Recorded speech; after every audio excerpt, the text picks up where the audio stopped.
All right, so we got Excellent. Sean Delson here from Fozzy.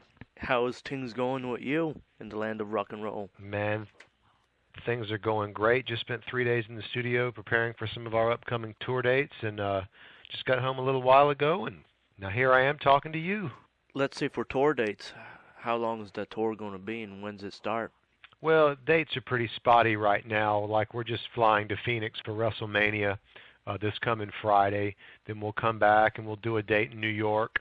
And we have a real short tour that comes up in May, in mid-May. We have 4 shows in the UK. And there's a lot of other stuff that's in the cauldron. It's simmering right now, and a lot of it, hopefully some, we're looking to go to Japan and Australia later in the year, but none of those dates are confirmed. So for now, it's just U.S. shows and some UK shows, and we'll see what happens. Do you find, you said you're going to WrestleMania and all that stuff, that the wrestling fans, take this band a lot more, seriously than, let's say the rest of the metal scene? I think anybody that has seen this band, all those questions are answered within the first 5 seconds. If there was a doubt, it's quickly removed. And the wrestling fans, it's just God, it's just a bonus because they already love Jericho for who he Right. is, and a lot of the music that we have is played at the events and in the arenas. So they're exposed to it on a lot of the pay-per-views, and it's just been a win-win situation for us. How did it feel like when you first, went into the wrestling scene, playing live, at a wrestling event? Well, Right. it was a few years ago. We played Charlotte Coliseum. Chris had written us into the show. So not only were we in front of, I don't know, 25,000 people, but when you take into consideration that, the Monday Night Raw is live, we were actually playing in front of 12 million people. So it's a dream come true if you're, a rocker like myself. You just want to play in front of as many people as you can. And you got the crowd when you're on Monday Night Raw, of course. Like you said, the Yeah. numbers, that's huge. Yeah, it's good, really good exposure. The only thing we have to be careful of is, sometimes Chris is a villain. When he's a bad guy, you can get 30,000 people booing you and throwing stuff. Yeah, for sure. But in the wrestling world, they say if they're cheering you, it's good. If they're booing you, it's good. If they're not making any noise, that's bad. Do you like Chris Jericho as a bad guy or a good guy? Well, I know him personally, so I know the skill he has as an actor to be able to pull off both roles. And to me, I always ask him. I say, "How do you do it, man? How do you do it?" But that's what he does. That's why he's a world famous superstar because he's got a load of good abilities. But obviously, from a band point of view, we'd much rather have him the good guy. Yeah, yeah. For your Chasing the Grail album, how long did you guys take to develop that album and stuff? Um, the actual album process itself had been in the works for a long time. This had been a concept of his for I'd say many years, but the actual recording process took maybe the span of 3 or 4 months, if I'm not mistaken. We took our time with it. The record sounds amazing, and we just all the details that went into it. We took our time and made the best possible record we could. And you sent me some stuff like Agent Cooper and Suck Mojo. What's the history with Agent Cooper? Is this another band you play in, obviously? It is. It's more of a we're more a lot more of a progressive act, drawing from bands like Rush and Kansas, Genesis, the Dregs, Jethro Tull, all those that progressive age, and a lot of the same members actually do play in Agent Cooper, just like we all play in Stuck Mojo. The difference, we have a singer named Doug Busby who he's a phenomenal singer. But if you'll see Frank Fonseray on drums on the tracks, you'll see Eric Frampton, the keyboard player, and if you pay attention to these same names will appear on Stuck Mojo, The Duke, Fozzy, Agent Cooper. But it's a different style of music, and we all have a lot of fun with it. And for going to Stuck Mojo, you guys been around for a little while now. Before Stuck Fozzy. Mojo's been around, yeah, since the beginning of time. Um, a lot of records, a lot of tours, and there is the hint of a rumor that there's a new record coming out. I was talking to Rich today, and he started putting down some ideas for yet another Stuck Mojo record, and I'm just looking forward to it. But we have to carry these things in cycles, because we just released 2 Stuck Mojo records from the last few years. We toured those around the world, and when they'd run their course, it was time to move on. Chris was ready to do another record, so this is how we got Chasing the Grail, and now we'll tour it, and hopefully when it's done its course, there'll be a new Mojo record to follow that up. Just trying to stay busy. Busy is the most important thing as a musician. Yeah. Chasing the Grail, you guys gonna have a promo video and all this stuff coming along with it? Or is it already released? I know that we are going to release a live DVD that we filmed in Australia on our last tour there. And as far as like individual videos, I'm not sure. I know there's talk. I will actually know the answer to that probably when I come home from this Phoenix gig on Saturday. We're probably going to have a meeting on that. And I will try to find out, because that's been a popular question, and it's just a matter of me finding out the answer, see where it's at. Going through your influences and stuff, what would be your main influence as a bassist? Oh boy, is it a big circle? No, I mean growing up, learning the instrument. I ate Rush records. I mean, as a bass player, how can you not like Geddy Lee? He was just the man coming up. And Iron Maiden also, Steve Harris's style was really appealing to me. And then at a young age, I in the mid-'80s, I moved to Los Angeles and went to a music school and was influenced by, the best of the best. Jeff Berlin, a good friend of mine, Dave Benner. It's just... and then you just learn to just draw from everybody from different styles, and it's a lifelong journey. But going back to your question, I would say Geddy Lee and Iron Maiden and those bands were the biggies. Yeah, a lot of people tend to say Steve Harris certainly and Geddy Lee. They're the list of the list. That's right, and they deserve to be there. For equipment, what are you endorsing? These days, what are you playing? Well, I'm proud to say that I've just received a really good endorsement through Halo Guitars, and they're out of Cupertino, California. Jeff Lee's my main man out that way, and they're a custom shop, and really have enjoyed the basses and look forward to just beating them up on tour, just really putting them through it. Crank, K-R-A-N-K, is our amplifier supplier, and again, very lucky to be on board with those guys, and we will, just like I said, I can't wait to just try my best to blow them up on stage, and we'll see what happens. How hard would it be to blow one up, let's say? Do you guys play that loud? No, I've actually never done that, but I gotta make Chris over at Crank nervous by saying that. So yeah, we'll see. No, I mean we try to keep it. Actually, you'll do the fans and you'll do the sound man a huge disservice if your stage volume is too loud.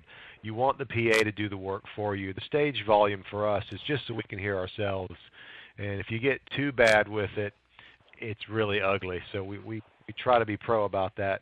But we do like to get a really nice, good, clean sound and get the best tone we can. That way, our style and our distinctive sound translates through the PA. So, Sean, how's your hearing doing these days? Like, can you hear clear still? I actually have phenomenal hearing, and I'll tell you why. From day one, when I started playing music, loud noises have always hurt my ears.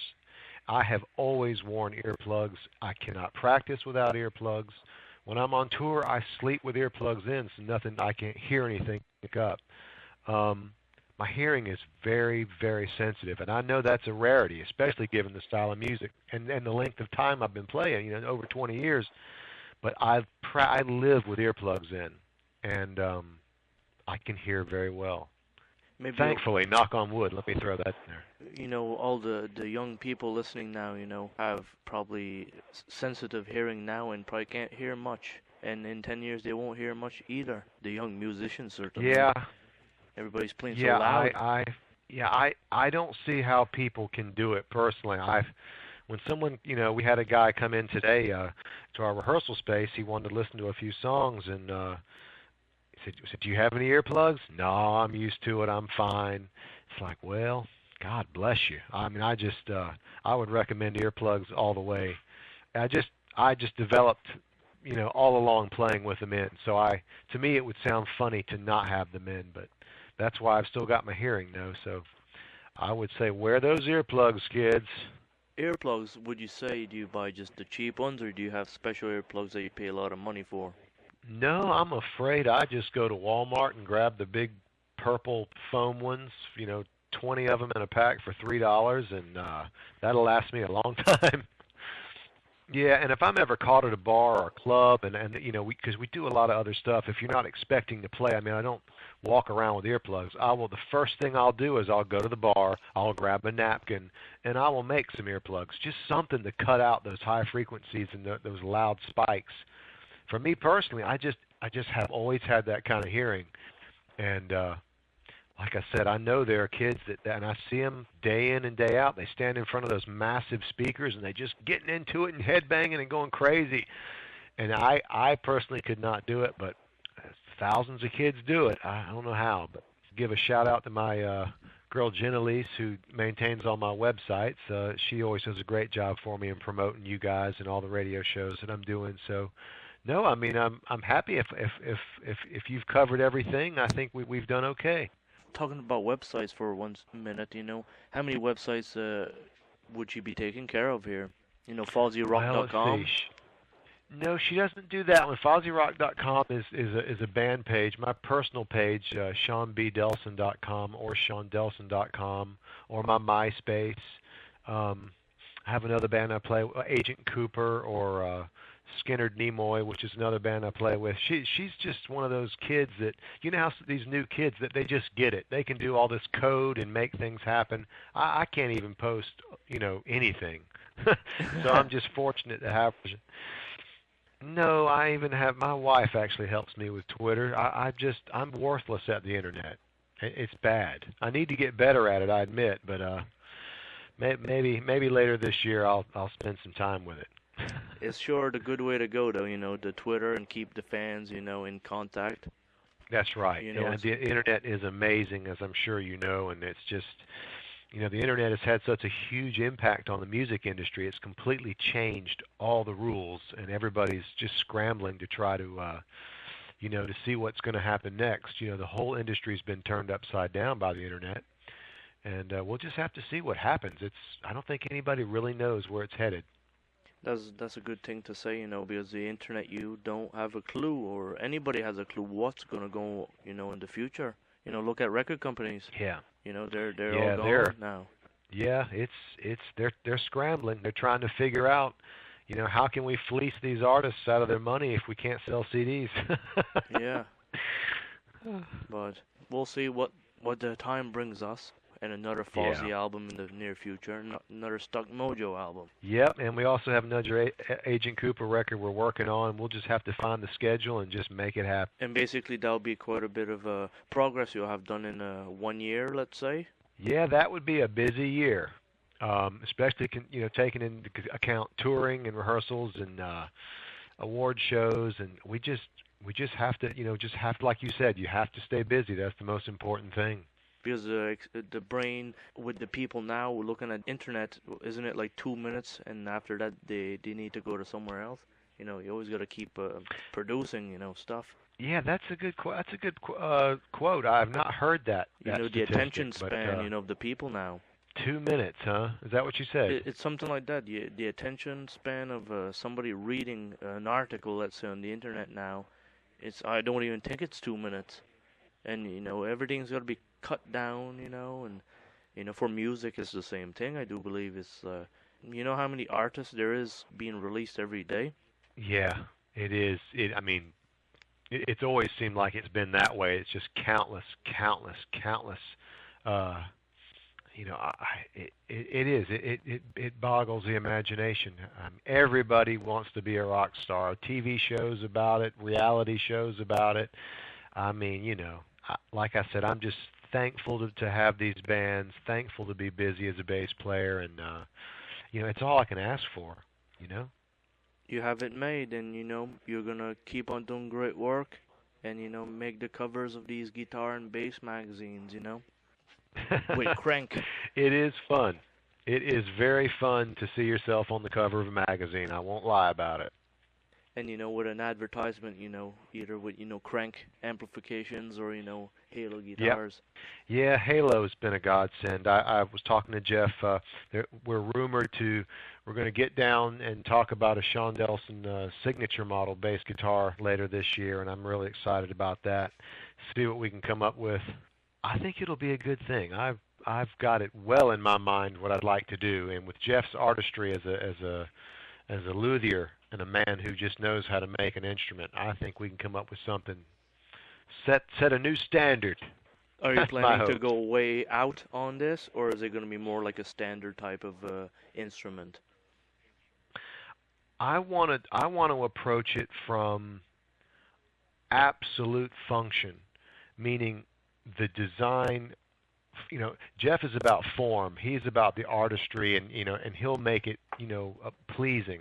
But there are certain aspects of it that I know from touring year after year that I'd like to see an instrument have that just absolute makes the most sense. Right. It's kind of like designing a boat. You would just want the boat to, be unsinkable and most efficient, use little fuel, that kind of concept, Yeah. but it has to be aesthetically pleasing. So hopefully between Jeff and me, we're going to come up with something really great. Well, Sean, you got a lot of knowledge under your in your head, and it was great to share it with me tonight. Well, thank you. It was my pleasure. It was just a pleasure to be on your show and a pleasure to speak with you. Okay, thank you. Thank you for everything. All right, Sean. Have a good night. All right, you too. Bye-bye. Bye.